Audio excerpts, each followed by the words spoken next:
2 ans après la fin de ta carrière, plus personne ne saura que tu as joué au basket. Et tout ce qui va rester de toi, c'est combien tu as gagné d'oseille. L'argent n'a pas vraiment de valeur pour moi. Il y a des gens qui s'accrochent à l'argent, qui sont prêts à tout pour de l'argent. Moi, pas tant que ça. Je sais bien jouer au basket, je gagne un peu d'argent. Si demain ça s'arrête, je fais quoi? Les salles de sport actuellement ne répondent pas du tout aux besoins des gens. J'avais vu une salle qui s'appelait Equinox. J'avais vu ce truc-là, je me suis dit, mais c'est le feu. C'est ça qu'il faut faire en France. Tu vas à la banque. Donc tu dis, voilà, moi je vais faire une salle de sport de haut de gamme à 100 € par mois. Je connais rien, je sais pas comment ça marche, je sais pas ce que c'est un abonnement, je sais pas ce que c'est que le fitness, je connais rien du tout. Si un gars peut le faire, il n'y a aucune raison que tu puisses pas le faire. Vous êtes capable de tout. Maintenant, par contre, faites le taf.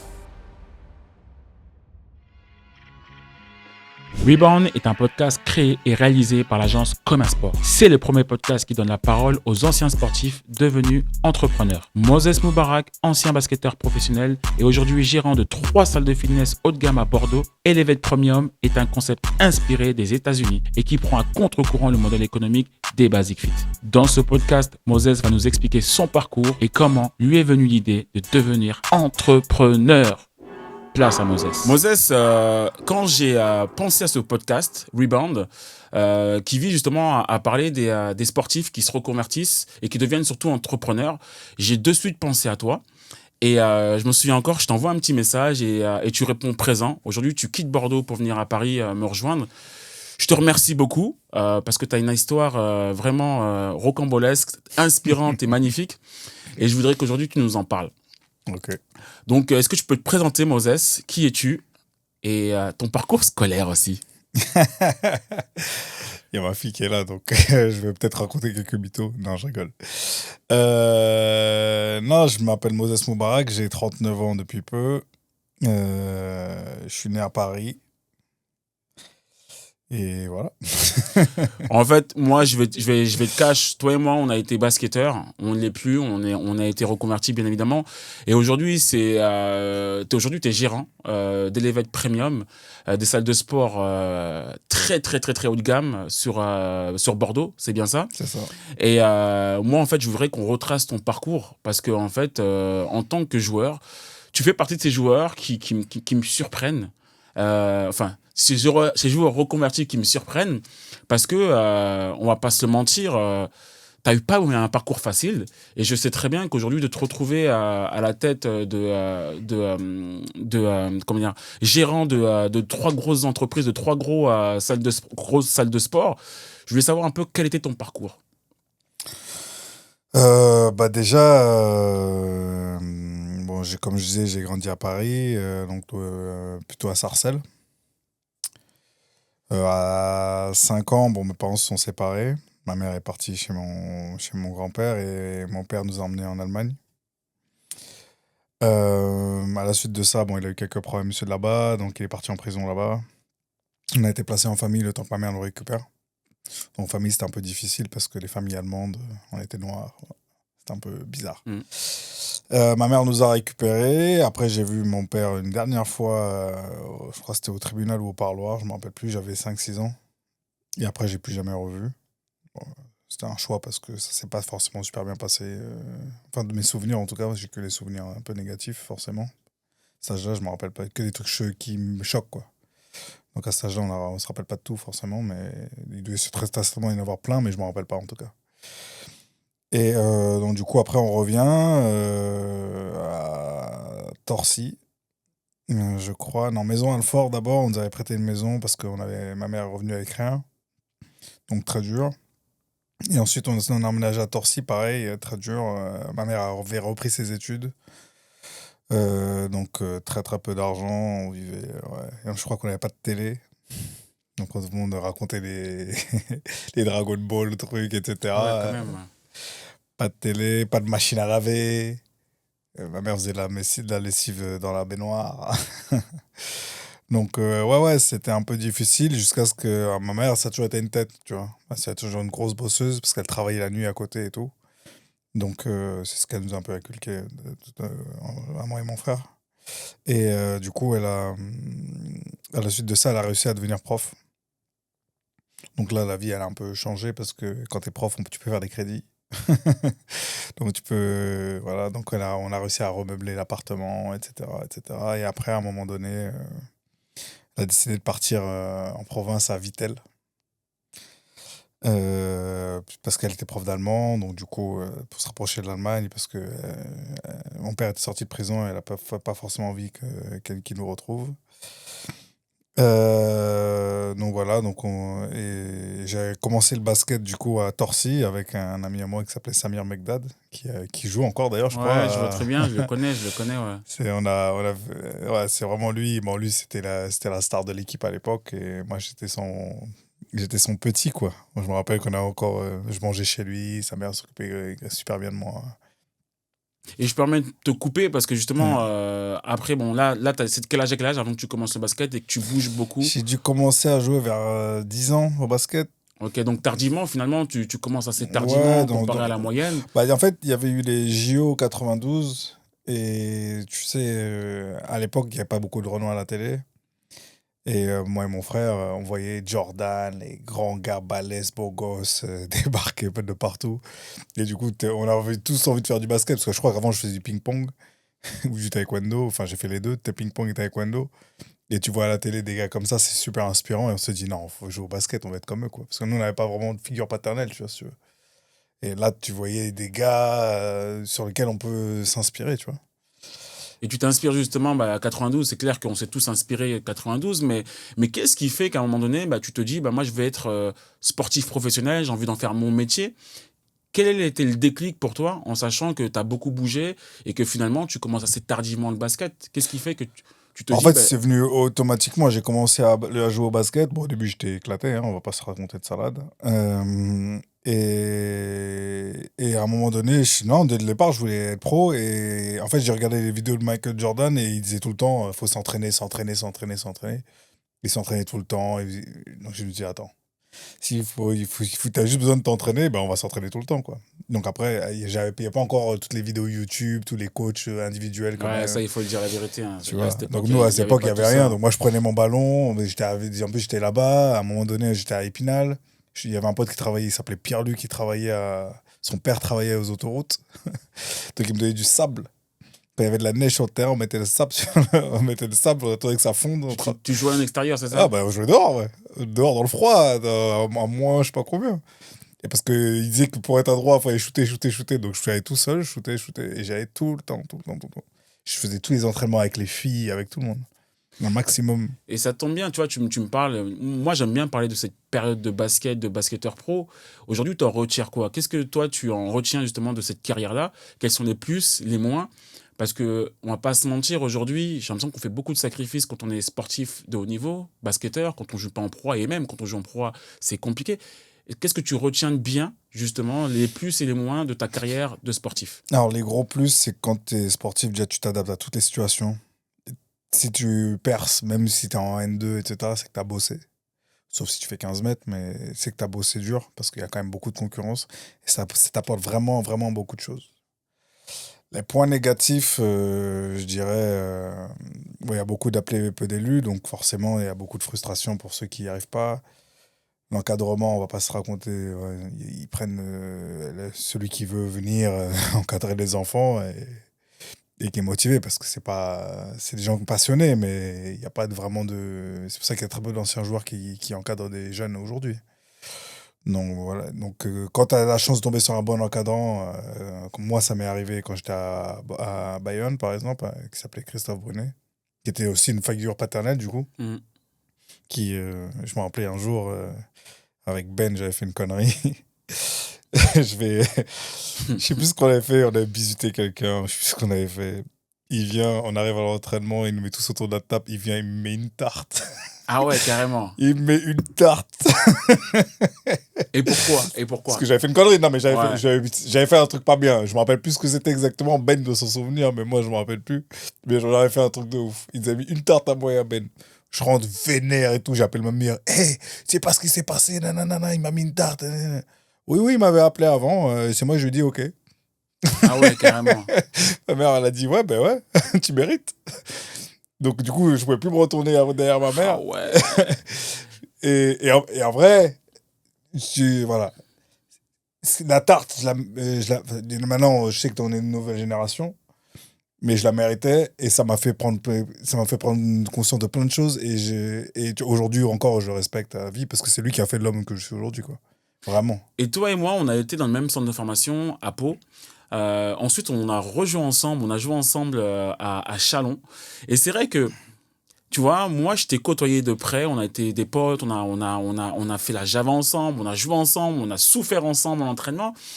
Et c'est vrai que moi, tu m'as surpris lorsque tu t'es lancé dans l'entrepreneuriat, lorsque tu es devenu entrepreneur. Et c'est vrai qu'on en a longuement discuté, on en a discuté assez souvent.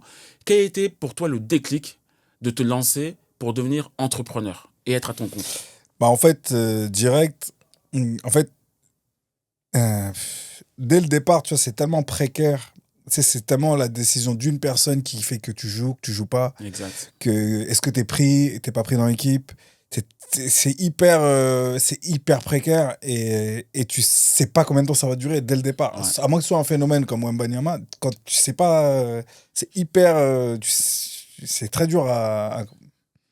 Et donc, du coup, tu sais jamais si tu signes un contrat. Et moi, comme j'avais une insécurité On financière. l'avait tous. On l'avait tous. Ouais, mais moi, depuis mon histoire qui m'a donné Ouais. une insécurité financière. Et comme j'ai eu cette insécurité financière, moi, j'ai tout de suite eu peur de. Bon, je sais bien jouer au basket, je gagne un peu d'argent.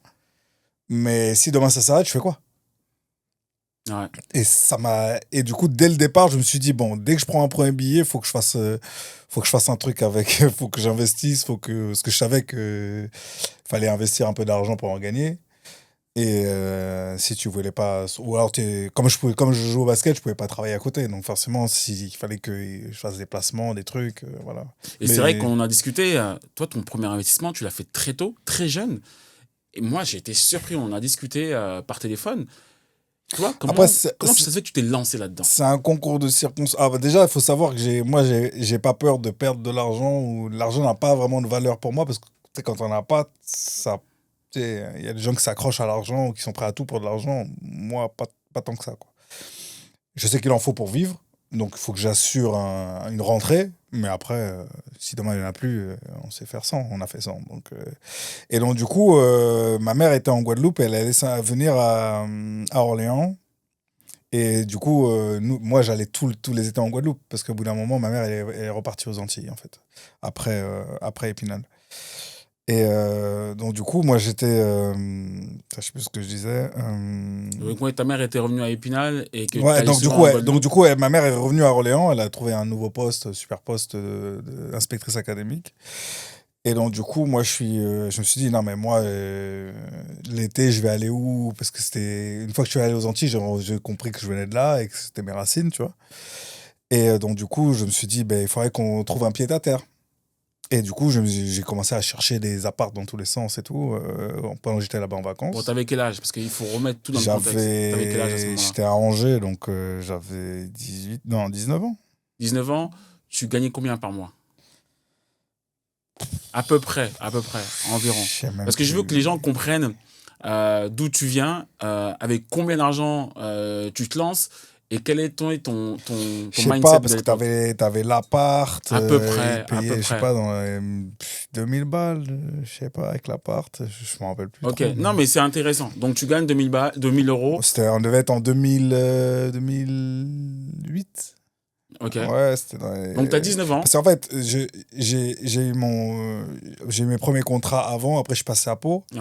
et après on m'a mis dans un package avec transfert, d'autres joueurs, on connaît.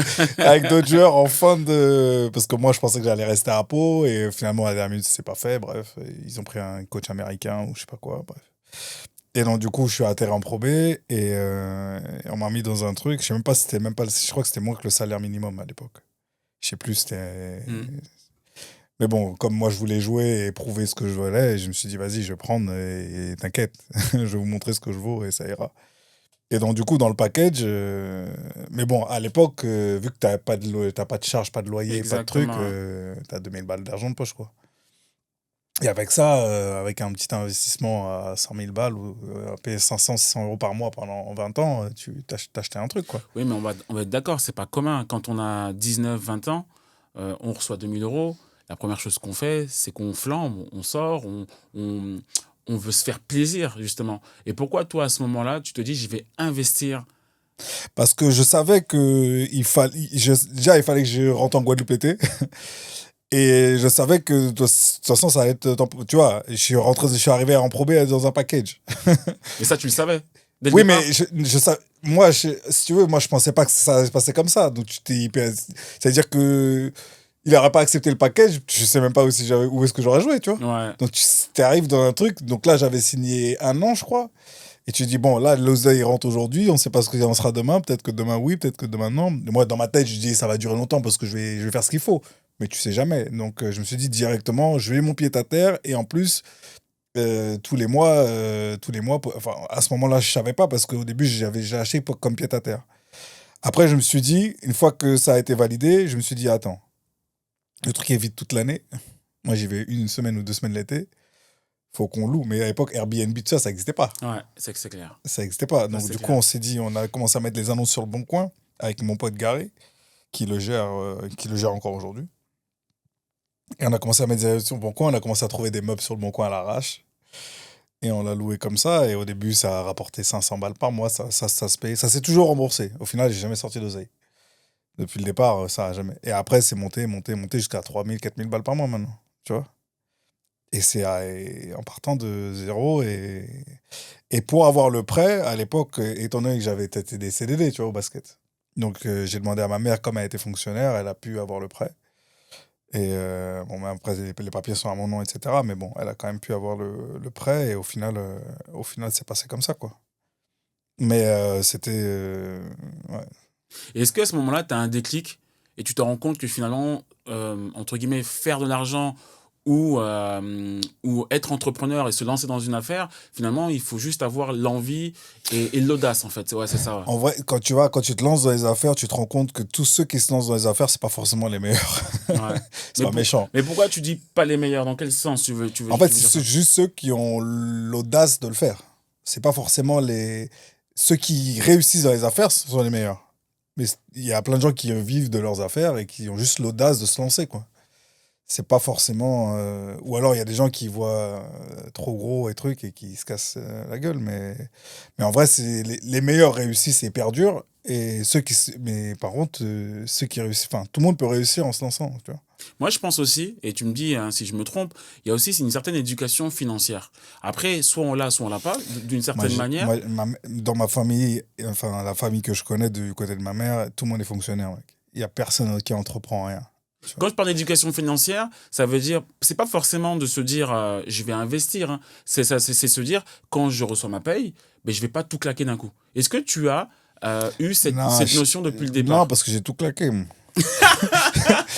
Mais non, parce qu'une fois que tous tes trucs. Parce que comme je te dis encore une fois que l'appart était payé, l'appart était payé. Et je crois que la première fois que j'ai économisé de l'argent, j'avais 25 piges. J'étais à Glasgow.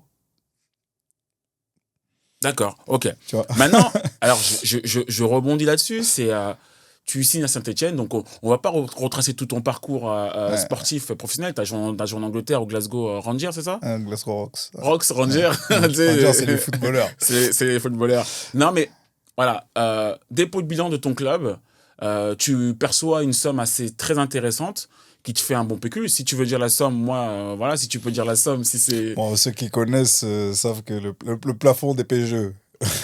Non, Donc, pas des PGE, des AGS. des AGS. Et c'est combien le poisson le plafond des Ils AGS? feront des recherches sur Internet. Ok, non, mais ce que je voulais dire aussi par là, c'est que pourquoi à ce moment-là, tu reçois une somme liée justement à ta rupture de contrat ou dépôt de bilan de ton club, pourquoi tu le réinvestis encore à ce moment-là? Tu me dis que tu n'as pas d'éducation financière, Non, mais mais quel est le déclic à ce moment-là en de fait, réinvestir?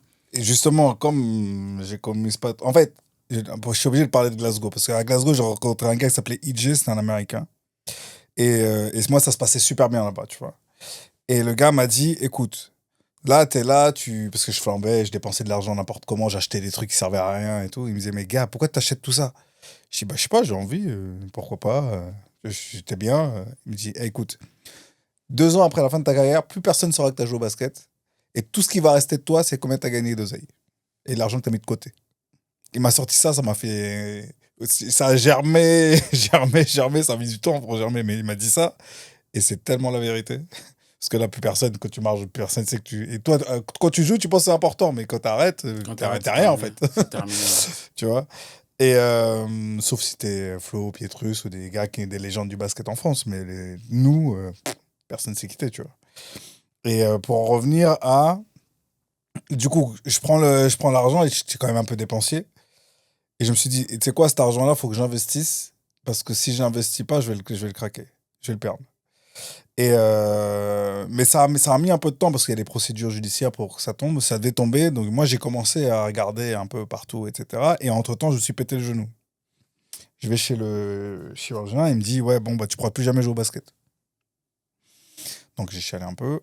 Je vais en rééducation 45 jours à Cap-Breton.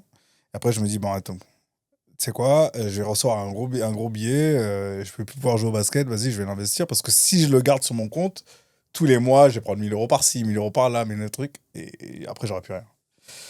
Donc, du coup, premier truc, je vais à Bordeaux, parce que je voulais pas, parce que ma femme est de Biarritz, donc je voulais pas aller à Biarritz, parce que c'est pas trop pour moi, je pense, comme ville.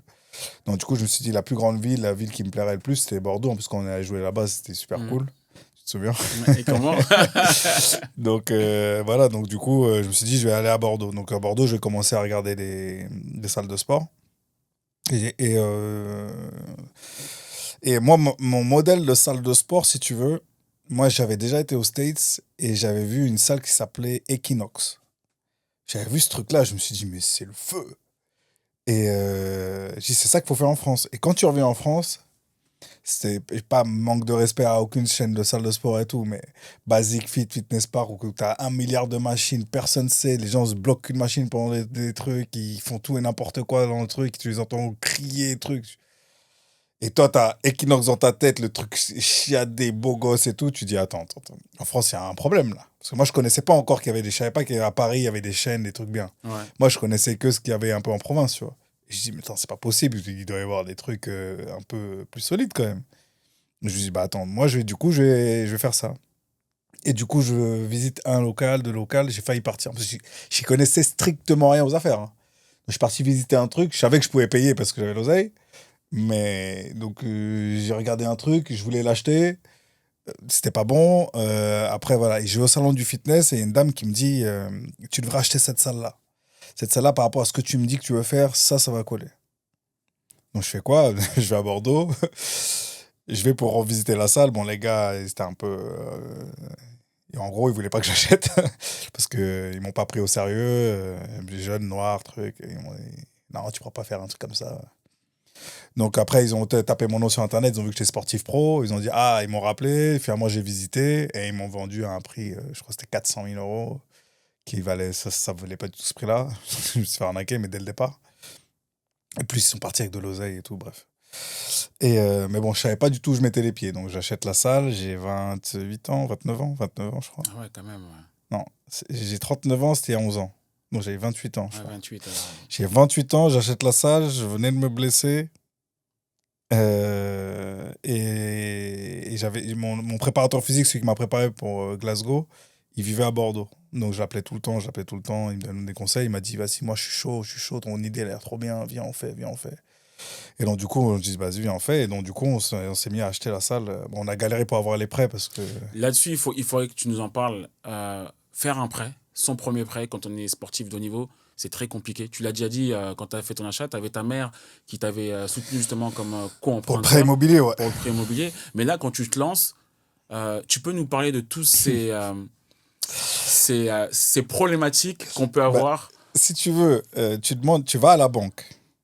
Donc, t'as pas d'expérience, t'as pas d'études. Parce que tu m'as demandé mon niveau d'études. Moi, Ouais, j'ai eu le bac quand même. J'ai eu ouais. le bac ES. Mais après, quand tu joues au basket, tu peux pas faire d'études. Donc, forcément, bah, j'ai que le bac ES. Donc, tu vas à la banque. Tu dis que t'avais Basic Fit, toutes les chaînes de salles de sport sont à 20 Ouais. euros.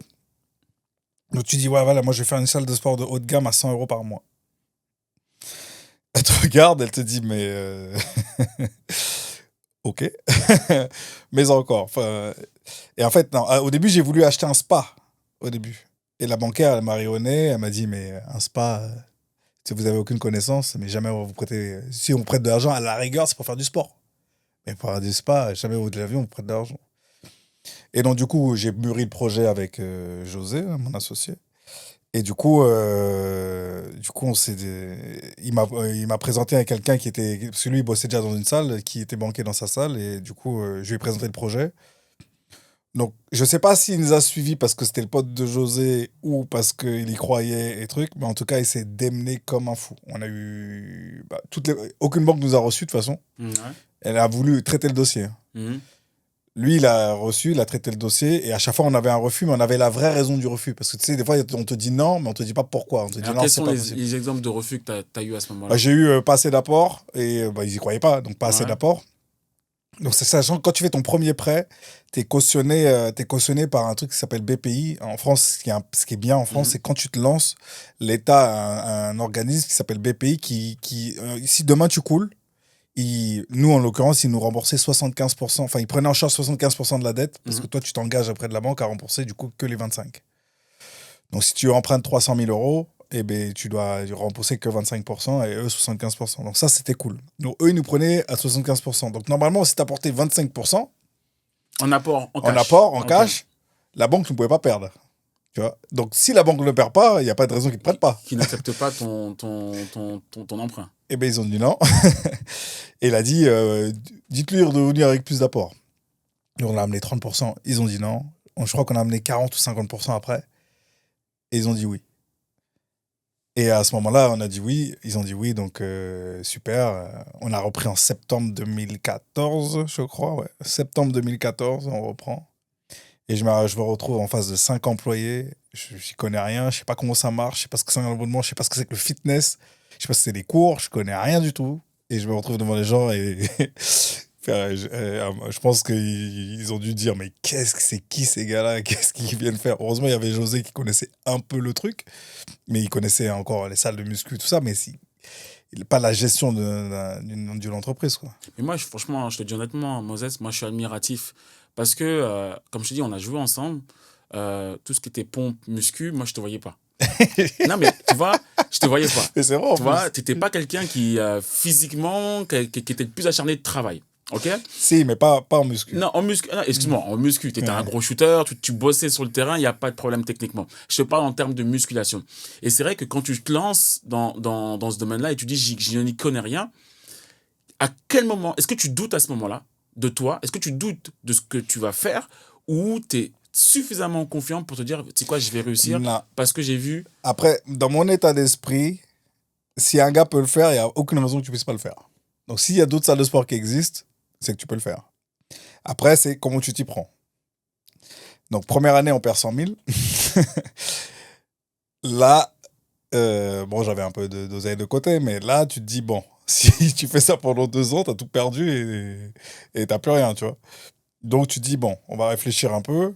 Et là, j'ai embauché un gars qui s'appelle Mika, qui est encore manager des clubs aujourd'hui. Il m'a présenté un formateur qui s'appelle Kevin Neken. Et donc, du coup, j'ai suivi sa formation. Et là, tu découvres c'est comme si tu étais aveugle et tu retrouves la vue, quoi. Comment ça marche, A, B, C, D, E. Bon, j'avais quelques notions quand même, il fallait faire un site internet et tout, parce qu'il y en a qui connaissent vraiment rien, quoi. Donc, mais là, illumination, ah, ok, bon, ça marche comme ça, ah, ok, mais ça marche comme ci, comme ça, truc, ah, ok. Et là, une fois que j'ai compris comment ça a fonctionné, après, bon, là, après, on a déroulé. Tu Tu vois, c'est intéressant que tu me parles de formation parce que on en avait déjà discuté il y a quelques années en arrière. Et moi, j'ai eu justement, grâce à notre échange, tu m'as fait comprendre à quel point c'était important de se former. Et je me souviens encore de ce que tu m'avais dit. Tu m'as dit, mais en fait, se former, c'est progresser. Et c'est vrai que moi, je me suis toujours posé la question, pourquoi quand on est sportif de haut niveau, on ne se forme pas assez? Tu vois, quel est toi ton retour? Tu vois, aujourd'hui, 10 ans, 15 ans plus tard, pourquoi en tant que sportif de haut niveau, on a beaucoup de temps, on a de l'argent, mais on ne se forme pas suffisamment? Tu vois? Non, parce on le voit pas arriver. On le voit pas à la fin arriver, en fait. On est dans notre truc, dans notre bulle. Moi, je vois des gens, ouais, j'ai un vieux salaire, alors que quand tu compares au commun des mortels, c'est un bon salaire, tu vois. Ouais. Et en fait, tu es dans ta bulle et du coup, tu te rends pas compte que, que les années arrivent et que c'est bientôt la fin. Et quand c'est la fin, on part de zéro, nous. Parce que le basket n'est pas reconnu en France. Enfin, l'expérience de sportif professionnel n'est pas du tout reconnue en France. Sauf, encore une fois, les superstars, quoi. Donc, nous, on part de zéro, quoi. On part de zéro. Et je suis d'accord avec toi, mais tu vois, moi, je me suis toujours. Tu vois, moi, j'ai repris mes études, par exemple, pendant ma carrière. Bon, après, bien évidemment, il faut être très bien entouré pour que on te dise ce qu'il faut faire, parce que c'est vrai qu'on est un peu coucouné, tu sais, on est dans une bulle un petit peu. Et je me suis toujours dit, mais pourquoi on se forme pas suffisamment alors qu'on s'entraîne allez, deux Bah, fois par tu jour, vois, une fois par jour. si tu compares avec le rugby, c'est organisé. Ouais. C'est-à-dire que les clubs, c'est organisé, tout le monde part en formation, soit à distance. Chez nous, il n'y a rien. Il y Et au a. basket, il n'y a rien. Et au foot, je ne suis pas sûr qu'il y ait quoi que ce soit. C'est une volonté déjà des clubs et des fédérations, mais nous on est là, joue pendant 1 an, et si tu joues bien, on te laisse une deuxième année, sinon, bah, va là-bas. Hein. Et la difficulté, on va pas se mentir, c'est cette reconversion qui est hyper compliquée parce que plus tu t'y prends tard, plus c'est dur de se réinsérer. Mais ce qui est dur, c'est que tu as un certain train de vie, et du jour au Ouais, lendemain, tout s'arrête. ouais, Et les jobs qu'on te propose, c'est toucher 500 balles pour coacher des U15 ou des ouais, U13. Et t'as rien derrière. Ceux qui sont bons, ils ont fait des études de coach. Mais bon, il n'y a pas de place pour tout le monde parce que voilà. Et derrière, donc tu repars de zéro. Et même ça crée des drames familiaux parce que tu es là du jour au lendemain, t'es ouais. bien, t'as rien. Du coup, tout le monde se barre, tout le monde truc. Voilà, c'est compliqué. Et c'est un vrai problème qu'il faut traiter parce que je sais qu'il y a le syndicat à un moment donné, c'est essayer de s'en inquiéter, etc. Mais bah, moi, je suis la génération, toi, comme moi, Ouais, quoi, où tout le monde part à la retraite et tout le ouais, monde est en galère là. ouais. Donc tu le vois, donc t'as ceux qui ont un petit pécule, soit ils l'ont déjà cramé par je sais pas, des conseils financiers véreux ou des trucs, ou soit ils l'ont cramé eux-mêmes avec des vêtements Louis Vuitton, j'en sais rien. Mais tu es d'accord avec moi quand même qu'il y a une vraie problématique par rapport à ça dans le basket et je pense que c'est dans d'autres sports aussi. Parce que tu vois, moi quand je reviens aussi sur ton parcours à toi, aujourd'hui, tu es gérant quand même je veux dire, je sais pas, un parc de 3 salles de sport premium, tu vois ce que je veux dire? Mais quelle est la clé aujourd'hui de ton succès? Tu vois, quelle est la clé? Qu'est-ce qui fait aujourd'hui que tu as du succès et que Succès, je sais mais pas du jusqu'à là, succès? mais Bah, déjà on d'une, s'en sort. t'as pas une salle, t'en as 3. Ouais. On va en ouvrir Moi, je sais que d'autres tu m'avais peut-être aussi. expliqué comment tu choisissais les localisations. Tu vois, toute cette réflexion que tu as pour Ouais, mais justement avoir le succès. il y a des gens qui réfléchissent énormément, qui font des études de marché, qui font des trucs et tout. Moi, tu vois, je suis pas dans ça. Je vais ouvrir une salle de sport haut de gamme. Je vais dans un quartier riche. J'ouvre la salle de sport haut de gamme, là où j'habite. Enfin, tu vois. Donc, tu prends le bon coin. Où est-ce que c'est plus cher à Bordeaux? C'est là, tu mets une salle. Voilà.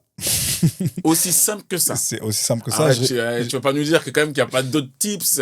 Par Non, exemple, je sais pas. le choix du local, l'avoir au bon prix. Après, Il y a ah une oui, partie de mais négociation. Oui, mais ça, c'est très important d'en parler. Parce qu'aujourd'hui, si je te vends, je sais pas, 1 mètre carré à. mais c'est comme si demain tu veux acheter une maison, c'est la même chose. Tu veux Mais comment la tu maison fais? là, Comment tu fais? bah Moi, c'est tu ça. regardes toutes les maisons qu'il y a et tu prends la moins Non, chère. dans ta négociation, je suis sûr que Bah tu es. aujourd'hui, dans une négociation, parce que là en ce moment je suis en train de négocier, tu vois. Ouais, Aujourd'hui dans ma négociation, j'ai du poids parce que j'ai un nom, j'ai une expertise, j'ai un truc. ouais. Mais au départ, j'avais pas tout ça. Et comment tu faisais? Je me suis fait arnaquer. Au départ, la première fois, je me suis fait arnaquer. C'est après quand j'ai appris que je suis. En fait, tu apprends en faisant des erreurs. Et la formation, c'est un raccourci. De toutes les erreurs que tu aurais pu faire, et la formation, c'est un raccourci. Mais tu vas forcément faire des erreurs. J'en fais tous les jours des erreurs. Et justement, par rapport à ces erreurs, en tout cas, moi, je remarque aussi, aujourd'hui, c'est acheter au bon prix, au meilleur Euh, prix, et faire un maximum de travaux Je, pour en donner une meilleure valeur. je vais te donner un exemple. J'ai 3 Vas-y. salles. J'ai la dernière salle qui a été une des plus belles salles de province par je sais plus, GQ ou je sais pas quoi, dans les top 5 des salles de province, tu vois. Elle est magnifique, vue sur la Garonne, tout. Mais elle n'est pas dans le bon quartier. Ça veut dire que c'est pas un quartier riche. Donc, dès le départ, je savais. J'ai même pas respecté ce que moi je pensais parce que je dis la salle elle est belle, truc, tout le monde va venir et tout.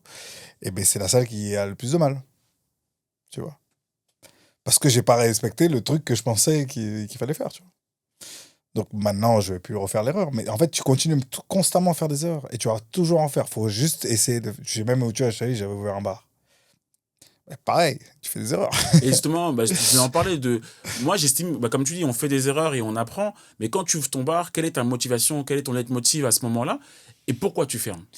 Alors, j'ai Parce que j'ai rappelons ouvert un aussi. bar. Voilà, J'ai ouvert un ouais. bar parce que à l'époque, j'avais une façon de penser qui me disait que si ça n'existe pas, faut le créer. J'ai évolué depuis. Si Alors, ça n'existe pas, c'est que ça ne doit pas exister. Non, ça dépend des trucs, mais des fois, si ça n'existe pas, c'est que ça ne doit pas exister, tu vois. Et donc, du coup, j'ai ouvert un bar donc, qui a bien fonctionné au départ, mais pas assez de gestion, pas assez de suivi, peut-être pas avec les bonnes personnes. Et du coup, il y a beaucoup d'argent qui s'est mis à disparaître à droite, à gauche. À une période où moi, à un moment donné, j'étais en Mauritanie parce que ma mère travaillait en Mauritanie. J'étais parti avec les enfants, tu donnais à manger aux enfants des rues, tu leur donnais ramener des kits scolaires, etc. Et moi, je me voyais mon argent partir dans de l'alcool et tout. Je me suis dit, bon, on va rester faire du sport ou faire autre chose. Et j'ai arrêté de faire ça. Mais à la base, c'était une bonne idée et ça aurait pu cartonner. C'est juste que, encore une fois, pas d'expérience, pas de formation, truc, tu fais plein d'erreurs. Si j'avais persévéré, peut-être que ça aurait eu un succès. Mais c'était pas ma voie, en fait. Même gérer la nuit et tout, c'est une autre vie, tu vois. et comment on passe de une salle de fitness à 3 de premium? Comment on passe justement de se dire, bah, je passe de 1 à 2 et de 2 à 3 et potentiellement Ouais, parce qu'en fait, s'étendre? tu sais, en France, il y a beaucoup d'impositions, il y a beaucoup de charges, il y a beaucoup de trucs. Et au bout d'un moment, il faut que tu arrives à mutualiser certains frais. Et quand tu n'en as qu'une, tu te rends compte que quand tu fais un budget comme pour une ou pour cinq, bah, c'est la même chose. C'est le même prix. Quand tu as un manager, quand tu as une secrétaire, quand tu as un truc pour une ou pour cinq, c'est le même prix. Donc, au bout d'un moment, tu te dis, attends, bah, à une, bon, c'est chaud. Peut-être qu'il m'en faudrait une deuxième pour à deux, ouais, trois. Bon, qu'à trois. Donc là, 5, c'est pas mal parce que, voilà, et après, tu fonctionnes comme ça. Et après, tu essaies de voir, parce qu'une fois que tu t'as vu qu'il y avait un marché, tu peux voir de d'autres villes s'il n'y a pas un marché aussi, etc. Moi, ce que je pense, c'est que dans ce qu'on fait, en fait, toi, tu parles de haut de gamme, moi, je parlerai pas de haut de gamme, je parle qu'on s'occupe des gens. Donc, c'est pas la même chose. Donc, s'occuper des gens, ça coûte cher. C'est bien, on va jouer sur le mot, ça tombe bien. Parce qu'aujourd'hui, t'es ancien basketteur, t'es noir, il faut le dire, t'as beaucoup bougé. Et aujourd'hui, tu t'occupes de clients, aisés, CSP+++++. Quand tu rentres dans ta salle, est-ce qu'on sait que c'est toi le patron? Moi, en tout cas, je ne dis pas. Bon, les gens, ils savent parce que Au début, alors au départ. au départ, ouais, maintenant, les gens l'ont su. Au départ, t'étais tout le temps. J'avais qu'une seule salle, j'étais tout le temps dedans. Donc, forcément, les gens te voient. Maintenant, les gens ne savent pas trop qui je suis. Ceux qui s'intéressent, ils vont vite savoir qui je suis. Il y en a qui viennent parce que c'est un salle d'un ancien pro. Mais voilà. Après, il y en a peut-être qui viennent pas parce que. Pour ça, je sais pas, parce qu'ils viennent pas. Mais ouais, après, c'est. Je, je me pose pas de questions par rapport à ça. Moi, j'essaie de proposer le meilleur service aux gens. Et en fonction des contraintes économiques que la France nous impose, tu vois. Donc, par rapport à ça, j'essaie de. Parce que du coup, pour faire un bon service, il faut beaucoup de staff. Et le staff, ça coûte très cher. Et du coup, tu es obligé d'indexer le prix sur le nombre de personnes que tu embauches. Et donc, les gens trouvent ça très cher parce que. Mais c'est pas parce que je me mets tout dans les poches, c'est parce qu'il faut payer beaucoup de monde, tu vois. Et c'est pour ça que toutes les salles de sport, il n'y a personne. Mm. Parce que ça coûte trop cher d'embaucher des gens. Et tu vois, moi, je te fais une confidence. Hein, tu vois, je suis formateur, enseignant justement en marketing sportif à Nancy dans une école qui s'appelle Winsport. Et aujourd'hui, j'étais en soutenance une fois. Tu vois, moi, je sais pas les étudiants ce qu'ils vont me présenter.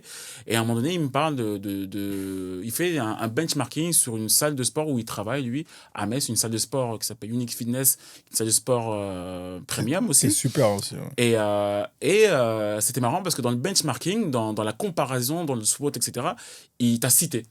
Et à ce moment-là, en fait, au moment où il te cite, ça m'a fait tilt. Je me suis dit, t'imagines que moi, j'ai joué avec toi. Et aujourd'hui, j'ai un étudiant qui me parle de tes salles. Et je voulais savoir si toi, justement, tu avais cette reconnaissance aujourd'hui, de te dire, bah, j'ai réussi, je suis arrivé là où je voulais aller, ou pas du tout. Franchement, moi, j'ai pas la sensation d'avoir réussi. Moi, je suis dans un combat quotidien. Donc, on grossit, on se développe, on s'améliore, on progresse. Mais je suis dans un combat, tu vois. Donc, je me dirais quand j'aurai réussi, quand je serai à l'aise vraiment et que j'aurai pas à m'inquiéter, etc. Mais tu te dis demain, t'as un concurrent ou je sais pas, t'as un contrôle fiscal qui se passe mal, on te dit que t'es millionnaire alors que tu l'es pas et on te demande de payer, tu fermes. Donc,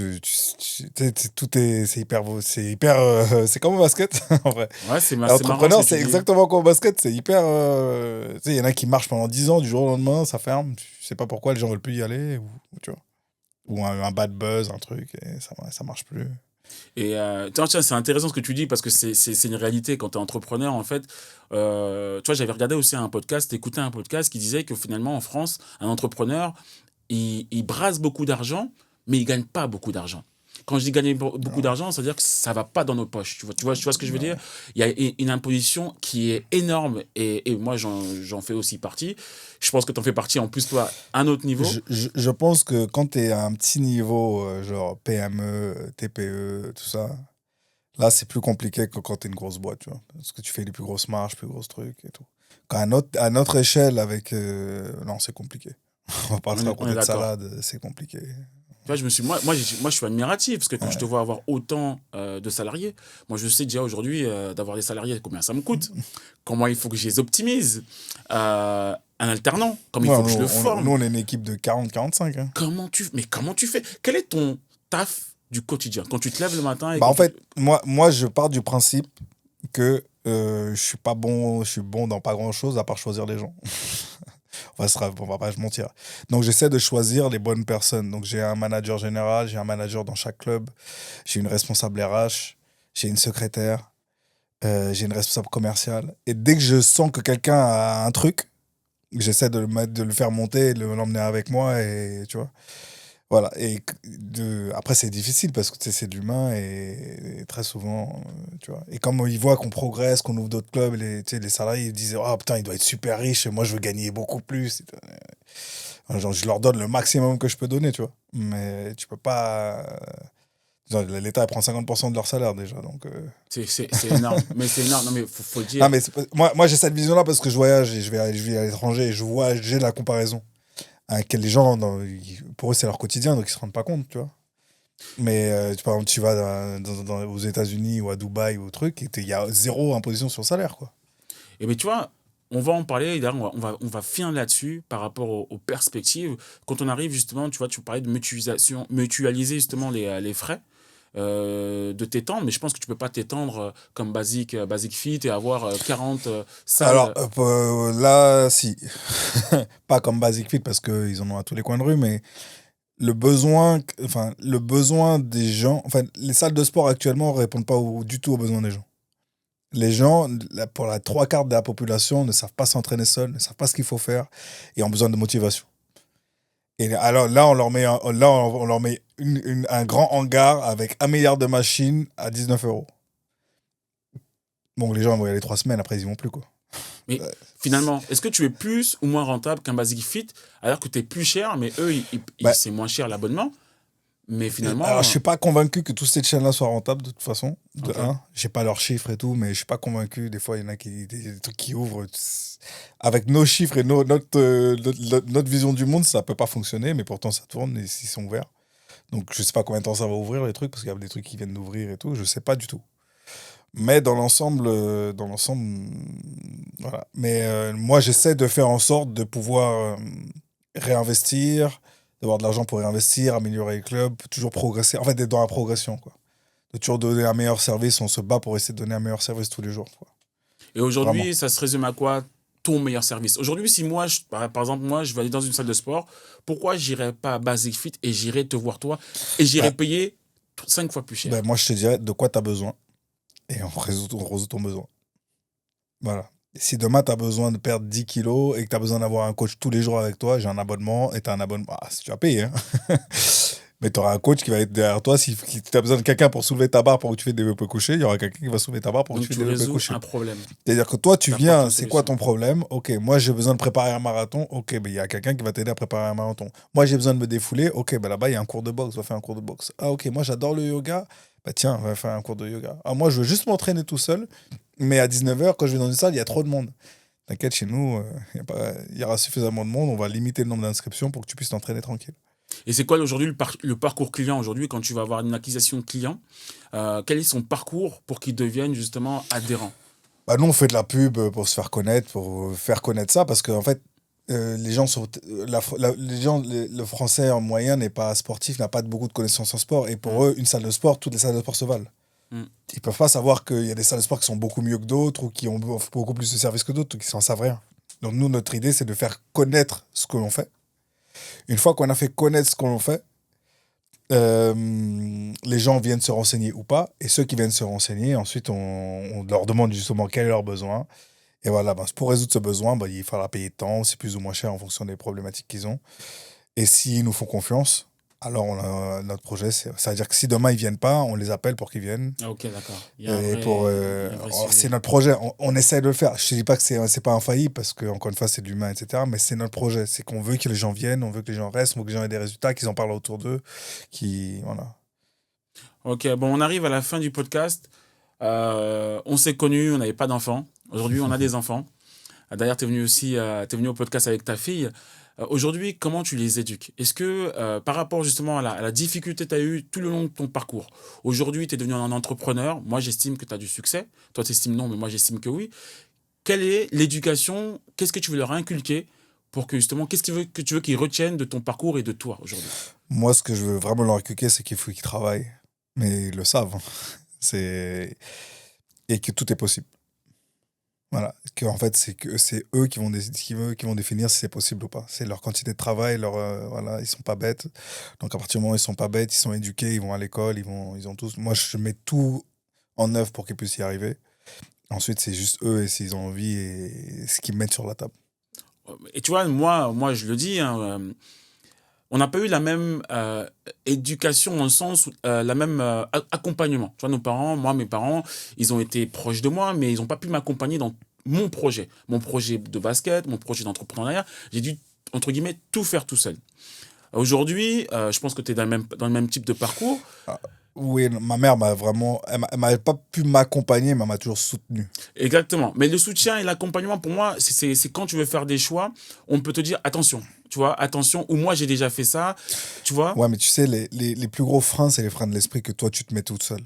Et quand tu as une personne qui t'accompagne et qui te dit écoute, tu vas y arriver, écoute, tu vas y arriver, écoute, tu vas y arriver, déjà, ça change tout. Parce qu'il y a plein de gens, leurs parents leur disent attends, réfléchis bien, tu vas perdre de l'argent, ça va peut-être pas marcher. Ma mère, marcher, c'était pas. Si tu le fais, ça va marcher. Donc, elle m'a toujours accompagné sans aucun doute, sans aucune. Vraiment, rien que ça. Et moi, c'est ce que j'essaie de dire aux enfants. Vous êtes capable de tout. Maintenant, par contre, faites le taf. Donnez-vous les moyens. Parce que ça va pas tomber du ciel. Ouais. Peu importe ce que tu veux faire. Hein. Si, imaginons, tu veux jouer au basket, fais le taf. Si tu veux être astronaute, fais le taf. Voilà. Par contre, il y a que les meilleurs qui y arrivent. Donc, si t'es pas le meilleur, tu vas pas y arriver. C'est la vérité. En tout cas, merci Moses. On va terminer le podcast. Soyez les meilleurs. Donc, tu es le meilleur dans ce que tu fais, j'ai Non, compris. on se bat pour être le meilleur. C'est ce que je Ah, dis. c'est Tous les clair. jours, c'est un Non, je suis combat. d'accord, On je se suis bat. d'accord. Après, est-ce que je suis le meilleur, pas le meilleur? Voilà. On se bat pour être les meilleurs. On se bat. Je suis pas tout seul. On est une équipe, tu vois. On se bat au quotidien. On se creuse la tête. Voilà. Donc, c'est vraiment ça. Et d'ailleurs, c'est ce que je trouve vachement inspirant, c'est que tu te lèves le matin et tu es sur un nouveau projet, un nouveau défi. Souvent, on va voir l'argent que tu vas gagner, on va voir les projets que tu vas mettre en place, mais on va pas voir le défi quand tu poses le pied le matin de te dire, bah, aujourd'hui, il faut que je remplisse tel ou tel projet. Et ça, c'est très compliqué. Ouais, mais Faut qu'on se le dise. en fait, je sais, c'est un état d'esprit. Ma fille, elle est là. Tu peux lui demander. Je me lève le matin, quoi, 6h, 5h. Je bosse sur l'ordi. Je bosse le soir. Je me couche minuit. Je bosse. Je bosse tout le temps. Et pour moi, c'est pas un travail, mais c'est comme quand on joue au basket. Ouais, C'est très bien quand t'as pas fait ta séance de shooting ouais, et ça, tu rentres le samedi, ça, c'est t'es vrai. comme ça, tu dis, putain, est-ce que je vais mettre mes shoots aujourd'hui? Alors quand t'as fait tout ce qu'il fallait, Exactement. tu sais que voilà. Et là, t'es là, tu bosses. Après, écoutez, t'es antillais, je suis antillais, donc les gens me voient un peu tranquille. Mais ouais, mais t'as Mais toujours bossé là-dessus. À part physiquement, mais à part la muscu, mais à part la d'ailleurs, muscu. ça m'a porté préjudice dans ma carrière. Hein. Mais à part la muscu, Ouais, à part en la muscu. vrai, voilà. Et ça, c'est un truc que ma mère faisait, que je fais, et que j'essaie de retransmettre à mes enfants, vraiment. Et ça, en fait, ça tombe pas, il n'y a rien qui tombe du ciel, tu vois. Ok. Voilà. Bon, mais merci beaucoup, Moses. Je te remercie beaucoup pour cet échange-là. Je pense que si vous aimez beaucoup ce podcast-là, likez, commentez, partagez. Et surtout, il y a la possibilité de faire un épisode 2 avec Moses parce qu'il a encore plein de choses à dire. Je vous encourage vraiment à suivre le podcast de Comme un Sport. Et puis, je vous dis à bientôt. Il y a les podcasts sur les soirées avec Pat. Incroyable. Merci, Mo.